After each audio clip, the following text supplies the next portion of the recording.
दोस्तों आईपीएल 2026 के trade window में आग लग चुका है। ऐसे खिलाड़ी ट्रेड होने वाले हैं जिसका नाम सुनकर आप शौक हो जाओगे और ये बोल उठोगे क्या ये भी खिलाड़ी ट्रेड होगा।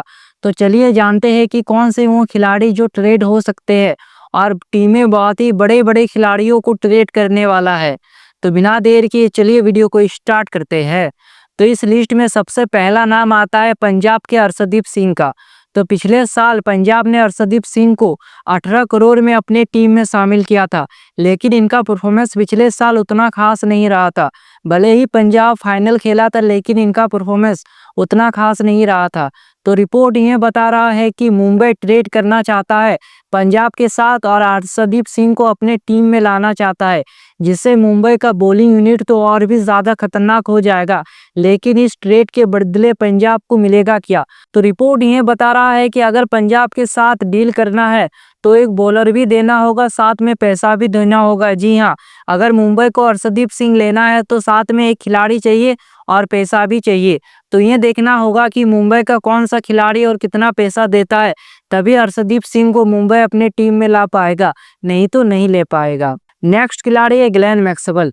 तो ये भी पंजाब का ही है। तो पिछले साल पंजाब ने इनको 4 करोड़ 20 लाख में अपने टीम में शामिल किया था, लेकिन इनका परफॉर्मेंस पूरी तरह फ्लॉप रहा।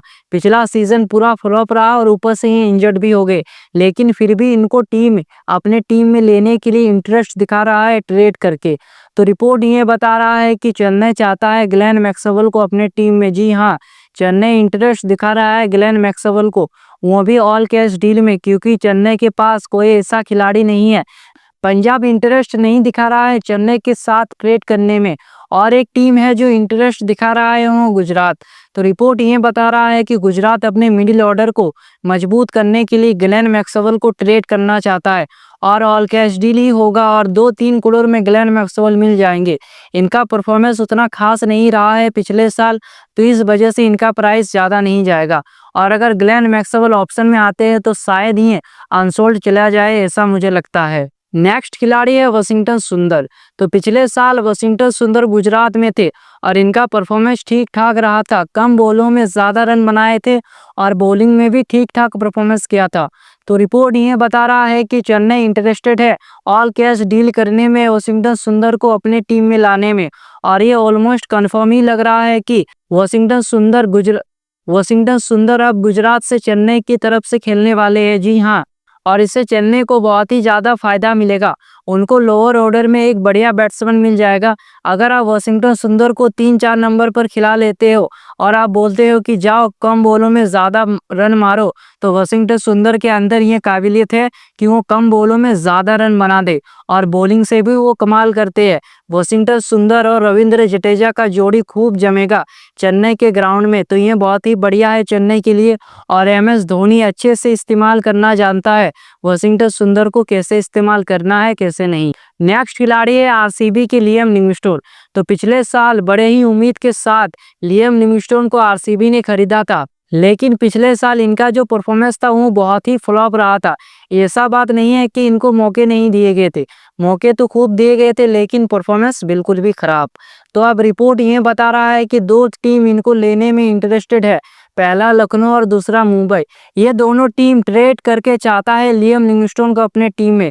लखनऊ ट्रेड इसलिए करना चाहता है क्योंकि उनकी मिडिल ऑर्डर में कोई हिटर बैट्समैन नहीं है। लियम लिविंगस्टोन के आने से वो समस्या दूर हो जाएगा, और वही प्रॉब्लम है मुंबई के पास, उनके भी मिडिल ऑर्डर में कोई अच्छा स्पिन ऑलराउंडर नहीं है जो बॉलिंग करके भी दे और बैटिंग करके भी दे।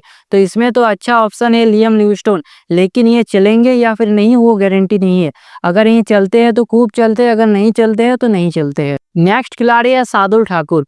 तो पिछले साल के ऑप्शन में शार्दुल ठाकुर अनसोल्ड गए थे और फिर एज ए रिप्लेसमेंट खिलाड़ी के तौर पर लखनऊ ने इनको बुलाया था और इन्होंने बॉलिंग ठीक ठाक किया था। तो अब रिपोर्ट ये बता रहा है कि चेन्नई इंटरेस्टेड दिखा रहा है शार्दुल ठाकुर को अपने टीम में लेने के लिए, और शार्दुल ठाकुर पहले भी चेन्नई की तरफ से खेल चुके हैं और परफॉर्मेंस भी अच्छा कर चुके हैं। तो अब देखना होगा क्या शार्दुल ठाकुर जा सकते हैं चेन्नई में। तो मुझे लग रहा है कि चेन्नई उनको टारगेट करेगा। ये बैटिंग भी ठीक ठाक कर लेते हैं और बॉलिंग भी अच्छा करते हैं। ये डेथ ओवर और पावर प्ले में ये अच्छा बॉलिंग करते हैं शार्दुल ठाकुर, तो इसलिए चेन्नई इनको अपने टीम में ले सकता है। नेक्स्ट खिलाड़ी है सैम करन। तो पिछले साल सैम करन थे चेन्नई में, लेकिन इनका परफॉर्मेंस उतना खास नहीं। तो रिपोर्ट ये बता रहा है कि गुजरात चाहता है सैम करन को अपने टीम में। गुजरात के पास एक बड़ा समस्या है कि उनके पास कोई ओवरसीज बढ़िया ऑलराउंडर नहीं है और साथ ही में इनका फिनिशर भी कोई अच्छा नहीं है। इसलिए सैम करन को ये अपने टीम में चाहते हैं ताकि इनको एक फिनिशर का ऑप्शन मिल जाए। साथ ही सैम करन बॉलिंग भी करके देंगे। आप उनको पावर प्ले और डेथ ओवर्स में दोनों ही जगह आप उसको इस्तेमाल कर सकते हैं। इसीलिए गुजरात इंटरेस्टेड है सैम करन को अपने टीम में लेने के लिए। तो ये ऑल कैश डील हो सकता है, या फिर ये भी हो सकता है कि वाशिंगटन सुंदर चल जाएंगे चेन्नई में और सैम करन चले आएंगे गुजरात में। ये ट्रेड डील हो सकता है, अभी तो कुछ भी कंफर्म नहीं है, लेकिन ये होने का संभावना है।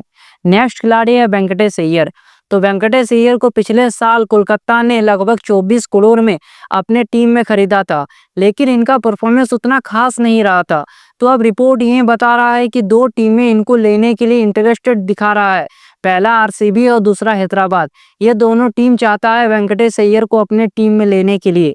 तो जो रिपोर्ट आया था वो ये बता रहा था कि आरसीबी वेंकटेश अय्यर को लेना चाहता है, ऑल कैश डील में नहीं बल्कि फिल साल्ट के बदले वो लोग वेंकटेश अय्यर को लेंगे, ऐसा रिपोर्ट आ रहा था। अगर ऐसा होता है तो मैं समझूंगा कि आरसीबी अब कभी ट्रॉफी जीतना ही नहीं चाहता। हमने पिछले साल ही आरसीबी का पागलपन देखा था कि ऑप्शन में वो वेंकटेश अय्यर के ऊपर 21 करोड़ लगा चुके थे। अगर वो कोलकाता नहीं होता तो शायद 21 करोड़ का चूना लग जाता आरसीबी का। फिर भी अगर वो वेंकटेश अय्यर को 60 की जगह लेते हैं तो ये गलत होगा। अगर वो लेते हैं एज ए प्लेयर कोई ट्रेड ना करके तो ये ठीक है, वेंकटेश अय्यर एक अच्छे ऑप्शन है। लेकिन अगर वो ट्रेड करके लेते हैं वो भी 60 की जगह, जो पिछले साल ट्रॉफी जिताने में आरसीबी के लिए अहम योगदान निभाया था, उनको ट्रेड करके, तो ये बिल्कुल भी अच्छा नहीं होगा। और हैदराबाद इसलिए इंटरेस्टेड दिखा रहा है क्योंकि उनके पास कोई भी एक बढ़िया इंडियन ऑलराउंडर नहीं है, इसीलिए वो चाहते हैं वेंकटेश अय्यर को अपने टीम में। नेक्स्ट खिलाड़ी है केएल राहुल। तो पिछले साल केएल राहुल दिल्ली में थे और इनका परफॉर्मेंस पिछले साल एकदम बढ़िया रहा था। तो अब रिपोर्ट ये बता रहा है कि दिल्ली इनको ट्रेड करना चाहता है। जी हाँ, केएल राहुल अब ट्रेड होकर कोलकाता में जा सकते हैं, ऐसा रिपोर्ट आ रहा है। कोलकाता ने तो ऑफर दिया है दिल्ली को कि आप हमें दे दो केएल राहुल को, इसके लिए हम आपको पैसा देंगे जितना आप चाहते हो। 20 करोड़ देने के लिए तैयार है कोलकाता केएल राहुल के लिए। तो अब ये देखना होगा कि ये ट्रेड होता है या फिर नहीं। कोलकाता को जरूरत है एक इंडियन विकेटकीपर बैट्समैन की, कप्तानी भी कर सके और उनके टीम का चेहरा भी बन सके, यानी ब्रांड। तो ये बढ़िया ऑप्शन है केएल राहुल को अपने टीम में लेने का, क्योंकि कोलकाता के पास कोई भी अच्छा एक खिलाड़ी नहीं है, तो इसलिए वो केएल राहुल को टारगेट कर रहा है। नेक्स्ट खिलाड़ी है ईशान किशन। तो पिछले साल ईशान किशन को हैदराबाद ने खरीदा था, पहले ही मैच में सेंचुरी लगाया था और सबने सोचा था कि अब छोटा बम बड़ा धमाका करने वाला है, लेकिन ऐसा बिल्कुल भी नहीं है। उसके बाद से पूरा मैच में जितना खेले वो सब फ्लॉप गया ईशान किशन के लिए। तो अब रिपोर्ट ये बता रहा है कि मुंबई इंटरेस्ट दिखा रहा है ईशान किशन को अपने टीम में लेने के लिए। आईपीएल 2025 के ऑप्शन में रिलीज किया था मुंबई ने, और उसके बाद से मुंबई का बड़ा समस्या रहा कि उनके पास कोई भी इंडियन विकेटकीपर बैट्समैन नहीं रहा। तो इसलिए वो ईशान किशन को ट्रेड करके फिर से अपने टीम में शामिल कर सकते हैं और ये ऑल कैश डील हो सकता है। नेक्स्ट खिलाड़ी है संजू सैमसन। तो आईपीएल 2026 में अगर सबसे बड़ा कोई ट्रेड होगा तो वो संजू सैमसन को होगा। ये राजस्थान के लिए खेलते हैं और ये राजस्थान का ब्रांड भी है, लेकिन अब रिपोर्ट ये बता रहा है कि राजस्थान मैनेजमेंट और संजू सैमसन के बीच कुछ ठीक नहीं है और संजू सैमसन को ट्रेड करने के लिए दो टीमें इंटरेस्टेड है, पहला चेन्नई और दूसरा दिल्ली। ये दोनों टीम इंटरेस्ट दिखा रहा है संजू सैमसन को अपने टीम में लेने का, लेकिन अभी तक कुछ भी कंफर्म नहीं हुआ है। राजस्थान को तो कई ऑफर दिए गए, लेकिन राजस्थान का ये कहना है कि हम संजू सैमसन को रिलीज करेंगे, ना ही ट्रेड। अगर ट्रेड होते तो कब का संजू सैमसन चेन्नई में चले जाते, लेकिन ऐसा बिल्कुल भी नहीं कर रहा है राजस्थान मैनेजमेंट चाहता है कि वो रिलीज करे संजू सैमसन को, ना कि ट्रेड। इसीलिए हमें संजू सैमसन का ट्रेड देखने को नहीं मिल रहा है। तो अगर ऑप्शन में आते हैं संजू सैमसन तो इनका प्राइस 20 करोड़ प्लस जाने वाला है। तो जिसके पास ज्यादा पैसा होगा उसी के पास जाएगा संजू सैमसन। तो ये थे 10 खिलाड़ी जो आईपीएल 2026 में ट्रेड होने का संभावना है। तो आप लोग सभी कमेंट में बताइए कि और कौन सा खिलाड़ी ट्रेड हो सकता है। तो ऐसे ही वीडियोस देखने के लिए सोहेल यूनिवर्स को सब्सक्राइब, बेल आइकन को प्रेस। मिलते हैं नेक्स्ट वीडियो में। जय हिंद।